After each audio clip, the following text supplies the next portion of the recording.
Shalom, and welcome to What the Watchman Sees, a ministry that will sift through all of the social media noise to show you news of importance from the Most High's perspective.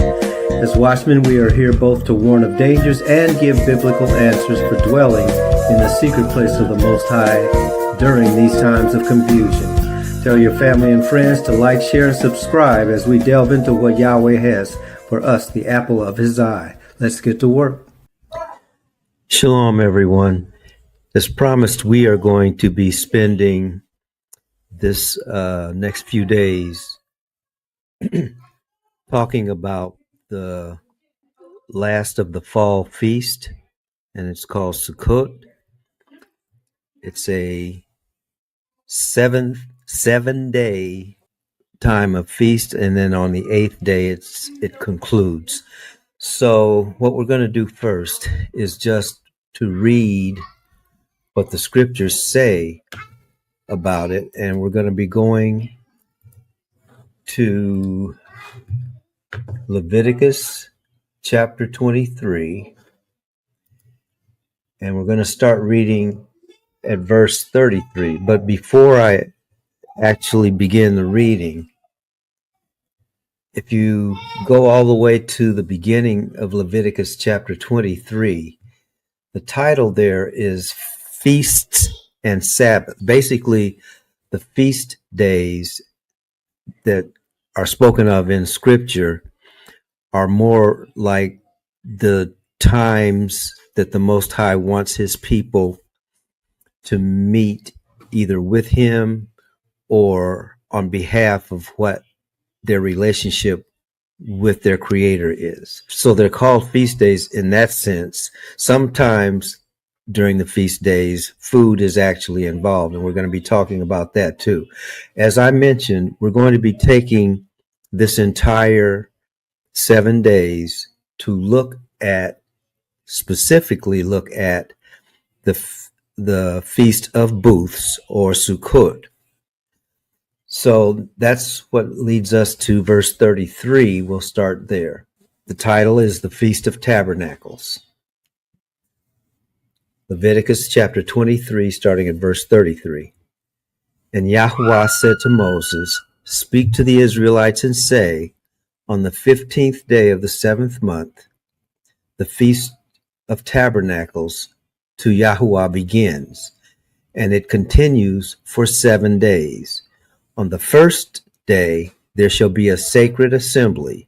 You must not do any regular work. For 7 days, you are to present a food offering to Yahweh. On the 8th day, you are to hold a sacred assembly and present a food offering to Yahweh. It is a solemn assembly. You must not do any regular work. These are Yahweh's appointed feast, which you are to proclaim as sacred assemblies for presenting food offerings to Yahweh, burnt offerings and grain offerings, sacrifices and drink offerings, each on its designated day. These offerings are in addition to the offerings for Yahweh's Shabbat, and in addition to your gifts, to all your vow offerings, and to all free will offerings you give to Yahweh. On the 15th day of the 7th month, after you have gathered the produce of the land, you are to celebrate a feast to Yahweh for 7 days. There shall be complete rest on the first day, and also on the 8th day. On the first day, you are to gather the fruit of majestic trees, the branches of palm trees, and the boughs of leafy trees and of willows of the brook. And you are to rejoice before Yahweh, your Elohim, for 7 days. You are to celebrate. Verse 41. You are to celebrate this as a feast to Yahweh for 7 days each year. This is a permanent statute for the generations to come. You are to celebrate it in the 7th month. You are to dwell in booths for 7 days. All the native born of Israel must dwell in booths, so that your descendants may know that I made the Israelites dwell in booths when I brought them out of the land of Egypt. I am Yahweh, your Elohim. So Moses announced to the Israelites the appointed feast of Yahweh. So we're going to look in detail specifically about the Feast of Booths or Sukkot. Okay, so remember that scripture in Ecclesiastes chapter 3, verses 1 through 8. For everything there's a season and a time for everything under heaven. Well, when we look at the feast days, those are appointed times. So feast doesn't mean necessarily a banquet.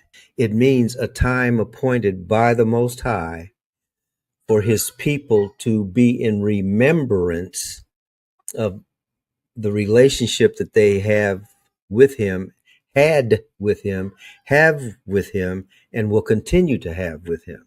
So there's a season for all of that, and it goes through the entire what we call calendar year, but not the Gregorian calendar, the calendar year of the Hebrews, okay, or of Yasharel. So as we talked about the last time, the Most High placed his calendar in the heavens. He utilizes the sun, the moon, and the stars to indicate seasons or moed. All of the seasons are for contemplation, for evaluation, for introspection, consecration, and refocus. So each season is an appointed time. We're looking at the fall feast, or the seasons, the seasons for reflection that begin in the fall. So we're looking specifically starting on the first day of the 7th month. You remember we talked about the Feast of Trumpets, and then on the 10th day of the 7th month, we talked about the Day of Atonement, and now we're going to be focused the next few days on the Feast of Tabernacles, which is also called Sukkot. Okay, so those were the scriptures that we just read. We're not going to read those again. Here's what we find. It is a time of joyous commemoration. We're going to go into that a little bit. It is actually the last of the 3 major fall feasts. We talked again about the Feast of Trumpets, Day of Atonement, and now we're looking at the Feast of Booths, or the Feast of Tabernacles. By the way, a booth and a tabernacle are the same thing. We're going to talk a little bit more about that as well. This particular feast, being the 3rd of the 7th month, begins on the 15th day of the 7th month, and it continues for 7 days. The first day includes a solemn assembly. The nation was to do no work. So it is another Shabbat. Okay. And part of the instructions were that they were to gather fruit of the majestic trees. They were to present an offering made by fire to Yahuwah. So it included the tabernacle, or the tent of meeting, or the temple, if the nation was already in the land, and that they were to live in booths for 7 days. There's a passage in Nehemiah chapter 8, verses 13 through 18 that talks about that. And then at the end, on the 8th day, there's another solemn assembly, another Shabbat, in other words. One of the things that we will find is that the Feast of Tabernacles, or the Feast of Booths, that is called Sukkot, the true purpose has to do with the Most High and his people, and how he will always be with his people. So we're going to be talking a little bit about that too. We're going to take our time on this one, which is why we're going to use the entire week, because there's a lot to it. A good friend of mine did a response to the first one where he listed, for instance, all of the ways that this particular feast can be found not only in American culture, but in Christian and Christianity, and how it all points to Yeshua. So we're going to probably on the last day, we're going to look at the things that he shared with me, because I think that they are relevant, is very relevant to why the Most High wants this feast and why he designed it the way that he did. Okay. So, but as I just mentioned, overwhelmingly, we're looking for Yeshua in all of the feasts, but certainly in the Feast of Tabernacles. So we're not going to spend a lot of time on this particular day, but you can see all of the scriptures that are focused or spoken of or hearkening back to the Feast of Tabernacles. It started out in Genesis, and I will mention that one. Genesis 33:17 talks about, remember that place where Jacob went after he reconciled with his brother Esau?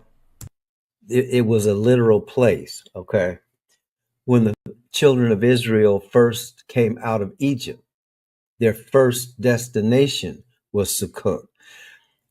And in both of those situations, which is why I'm saying we're going to spend a lot more time on this, in both of those situations, it was where the Most High led them, because that's where the Most High is. So wherever we are led, the Most High has already gone before us. He's already there with us, and he's going to be behind us as well. So we're going to spend quite a bit of time looking at these scriptures, because this is the soul of Sukkot. So on the first day of this solemn assembly, the first day of Sukkot is actually on the 15th day of the 7th month. Now, we went over this during the last session. What it does not say is that it's the 15th day of the first month. In Yasharel, the nation begins when Yah's people come out of Egypt. Okay. Now, the nation was being prepared before that, but it actually begins when the Most High is bringing his people out of Egypt. And the Most High told his people through Moses, this is going to be the beginning of months for you. And this that he was talking about was the time when the Passover was to be killed. That happened on the 14th day of the month. They were to choose the Passover. They were to choose the animal that was going to be sacrificed on the 10th day. And then on the 14th day, they were to actually slay the animal. Okay. So it was that month that the Most High said, this is the beginning of months for you. And that's why I'm saying that when we get to the fall feast, we're in the seventh month from that first day of the month. Okay. The first day, that first day of the year. So the first day of the year for Yah's people, it's when Passover happens. Those feast days are at the beginning of the year. These feast days that we're looking at now are at the midpoint, or a little bit past the midpoint in the 7th month. Okay. So on the 15th day of that 7th month, that's when the Feast of Tabernacles to the Most High begins. And that's what we want to spend the rest of our time in this brief session speaking about. These feasts did not come from human beings. These feasts were established for us as human beings, as we have a relationship with our Creator. So the feasts are actually of the Creator. They're to the Creator. Those appointed times, those Moedim, are times appointed by the Creator so that we can have a right relationship with the Creator, and therefore the feasts are actually to Yahuwah. And in this case, it begins and continues for 7 days. That number 7 keeps coming up, not in every feast, but it happens at the beginning of the of our year, and now it's happening again midway through, a little bit past midway through. It's a 7-day feast again. The first time it's the Feast of Unleavened Bread, which happens adjacent to Passover, because Passover is just the one day. Okay. But then 7 days after that, the nation is told to eat nothing but unleavened bread, or have no leavening in their house. Okay. So that happens for 7 days. It's almost like a mirror. Okay. So that's the first time it's mentioned. And now we're here looking at the Feast of Tabernacles, or the Feast of Booths, or Sukkot. Okay. So it says, on the first day there shall be a sacred assembly, which means that it's for more than just the individual, for more than just the individual families. This is a national feast. This is a national time of meeting the Most High. They commemorated it as a nation, because that's what he was creating. He was not creating a religion. He was creating a nation, which is why it's important for us to embrace that as we understand our relationship individually and collectively with the Most High. He's doing what he has always done. He's making his presence known to his people, and his people are a nation. So he tells us, as a nation, as individuals, as families, your work is not to be done on this day and during this time. During this time, you step back from your business as usual and you focus on me. Now, what we're going to find, though, is the way that we focus on the Most High after that first day is in celebration. We don't beat ourselves up for 7 days. We don't even fast for 7 days. There is something to be said for fasting on that first day, because that's when everything gets put aside. But if you look at verse 37, where it says, these are Yahuwah's appointed feasts, which you are to proclaim as sacred assemblies for presenting offerings by fire to Yahuwah, so that we are bringing our offerings, burnt offerings, grain offerings, sacrifices, drink offerings, and it says each on its designated day. That's why we're taking this whole week. So these offerings are in addition to the offerings for Yahuwah's Sabbaths or Shabbats. In other words, what happens on the regular Shabbat, okay, the seventh day, so to speak. And in addition to your gifts, to all your vow offerings, and to all the free will offerings you give to Yahuwah. I wasn't going to start covering this, but this is probably a good time to say that as a nation, what you just read here This is an order of serving the Most High. When we talk about the order of service that we have relegated to Sunday morning from 10 to 12 or 11 to 1 or whatever, that's not the order of service. The order of service is what we were just looking at in verse 37 and 38 of Leviticus chapter 23 for Yah's people. Okay. In other words, he's telling us, here's how you serve me. And you serve me in the sacrificial protocols. Okay. Because all of this is centered around the tent of meeting as our people are in the desert. And once we get into Jerusalem, they're centered around the temple. So it has to do with burnt offerings. We bring our offerings for sin. See, all of this is about sin, and all of this is about continually cleansing ourselves and being this priestly nation. That's the order. So he's giving the nation of priests the order of their service, the order of our service. And he's doing that on a regular basis on the Shabbat, whenever we sin and we bring a sacrifice for our sin. And so the reason I was saying I was going to cover this later, but it's probably good to cover it now. When we move into the Most High's sanctuary, we always bring a gift. Whether it's we always bring an offering, and it's always the best that we have, from the best that we have.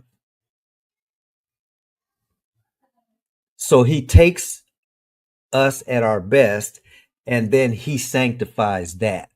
That's why I'm saying it during this time.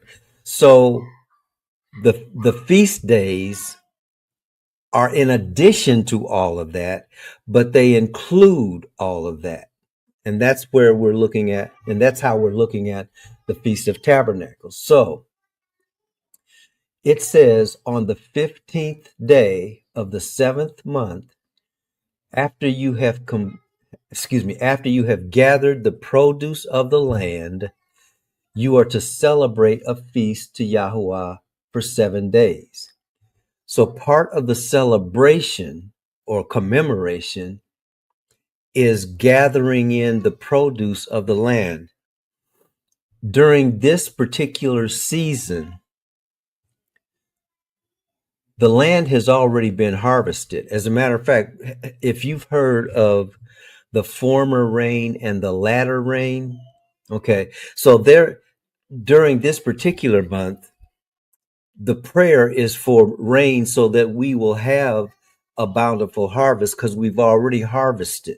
Okay, so the produce had already been harvested. The only thing that hadn't been harvested yet were the olives, where you make the olive oil that you put in the lamps. And that's why the scriptures say, your word is a lamp unto my feet and a light unto my path. The lamp is fueled by the olive oil. So it's during that time that the children of Yasharel were told to come together on this solemn feast day, the 15th day. Okay. And so again, it says there shall be complete rest on the first day and on the 8th day. So that's how we know that they would be called Shabbats. Okay. But not the 7th day Shabbat. This is specific. This specifically happens during the 7th month. And as we go through these next few days, one of the themes that the Most High is placing before us as his people is, you need to do it my way, not your way. So this is what the Most High gave his people. What he didn't say was do it during the 12th month. He didn't say do it during the first month. He said, do this during the 7th month, and not just any day of the 7th month, on the 15th day of the 7th month. So if we're going to do these things, why don't we try doing it the way he instructs us to do it? Because that's where the blessing is. The blessing isn't in the doing so much as it is in the doing what he said to do. All right. Which means obedience. And I know our people have a real problem with that word. And I get that. But when it comes to being servants of the Most High Yah, servants serve in obedience. Now, when we serve him in obedience, he exalts us into rulership. But we want to skip the service and go directly to the rulership, because that's what those that we emulate have done. They don't serve anybody. They just rule by force, usually. That's not how the Most High's people are supposed to operate. I'm straying a little bit away. So as we end up this session, we're only on that first day. It's a day of rejoicing, but it's also a day of a solemn assembly. How can you be solemn and rejoice at the same time? You can do that because the joy of Yahuwah is our strength. And he gives us joy regardless of the situation that we find ourselves in. Okay. Now, as we close this one, it says, this is a permanent statute for the generations to come. You are to celebrate it. Again, it says it when to celebrate it, in the 7th month. So we'll stop there, and we're going to again go deeper and deeper into this, the blessing that the Father has for us with this teaching that he has given. Okay, this is not my teaching. This comes from Scripture.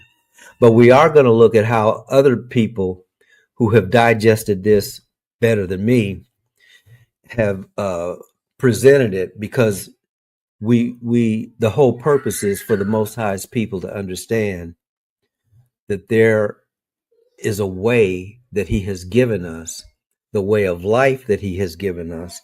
Yes, Yeshua is that way. But everything here, Yeshua followed these things. And so even when we talk about how all of this relates to his tabernacling with us and how he will tabernacle with us throughout eternity, Yeshua did all of these things. Okay, he was a part of a people that did these things. So he didn't make things up, even though he had the authority to do it. He followed the instructions, which is what the Most High wants us as his people to do as well. So we give thanks to what the Father has shown us. Father, bless you and keep you. Father, make his face to shine upon you and be gracious to you. Father, lift up his countenance upon you and give you his shalom.